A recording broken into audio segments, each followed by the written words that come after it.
أعوذ بالله من الشيطان الرجيم.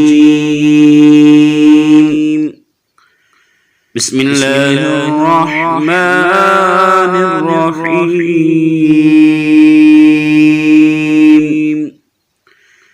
إنا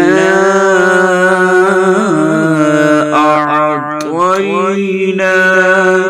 الكوثر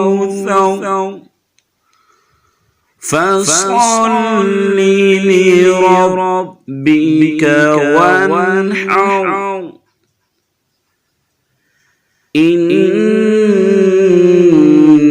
شانئك هو الأبتر.